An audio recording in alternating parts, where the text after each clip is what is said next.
पीछे पीछे आ रही थी, कहाँ? उन्होंने कहा मेरे पेट में। अरे प्रभु ऐसा क्यों किए आप? इतनी तपस्या के बाद मैं गंगा का अवतरण कराने में सक्षम हूँ। उन्होंने कहा इसने मेरा आश्रम उजाड़ दिया। तो उनकी जब विनती हुई तो फिर गंगा को उन्होंने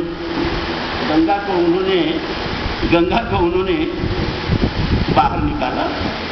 तो उनकी पुत्री कहलाई जाह्नवी, दो क्षत्रियों की बेटी बनी। फिर एक क्षत्रिय से विवाह किया, शांतनु की पत्नी बनी। फिर एक क्षत्रिय को पैदा किया, गांगेय को, भीष्म को, एक क्षत्रिय की माता बनी और क्षत्रियों की अस्थियां तार के सागर में चली गई। इतना संबंध क्षत्रियों से गंगा ने क्यों जोड़ा? कि जब मेरे पवित्रता का चीरहरण होगा, जब कलयुग में मेरा बंधन होगा, तो छता तत्र आयते क्षत्रिय, ये क्षत्रिय जिनकी मैं बेटी हूं, ये क्षत्रिय जिनकी मैं बहू हूं, ये क्षत्रिय जिनकी मैं माता हूं, ये क्षत्रिय उठ के खड़े होंगे, हमारी रक्षा करेंगे। आज दूसरे गंगा का आंदोलन चला रहे हैं, कोई क्षत्रिय हाथ उठावे ना गंगा के आंदोलन से जुड़ा हुआ है, उठावे कोई क्षत्रिय आगे पीछे से हाथ।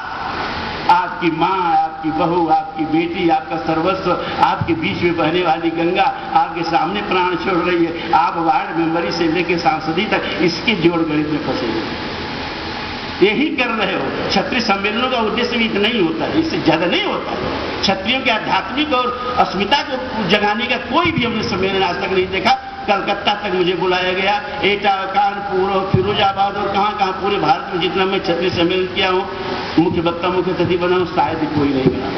लेकिन मैं सब जगह देखता हूं, खाली वही चुनावी घड़ी चुनावी। अभी 1 मिनट में बोलूंगा विषय में। एक चीज और बता दूं, आरक्षण। हमारे उपनिषदों में कहा गया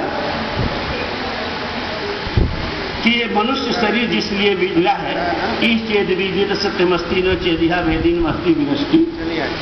ये मनुष्य शरीर जिसलिए मिला है, अगर इसके उद्देश्य को प्राप्त कर लेते हैं तब तो यह आत्मा बड़ी खुशी खुशी यहां से जाती है।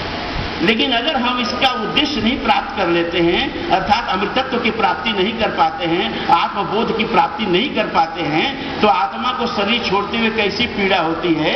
जैसे सुनो पहले मेरी बात, तनिक भी आध्यात्मिक बात करो तो क्षत्रिय घबरा जाते, सबसे ज्यादा आध्यात्मिक यही रहे। कैसी पीड़ा होती है कि जैसे एक पिता के असावधानी से शस्त्र चल जाए हाथ से और उसका एकमात्र इकलौता बेटा उससे आहत होकर प्राण छोड़ने लगे, और उसको जितनी पीड़ा पिता को होती है उतनी पीड़ा उस जीव को तब होती है जब इस शरीर के उद्देश्य को प्राप्त किए बिना यहां से विदा हो जाए। लेकिन एक चीज बताएं, वो काम आप कर रहे हो। आपके हाथों से, आपके शस्त्र से आपके बेटे आपके सामने छटपटा के मर रहे हैं, लेकिन आपकी संवेदनाएं इतनी कुंद हो गई हैं, आपको उसकी पीड़ा का एहसास नहीं महसूस हो रहा है।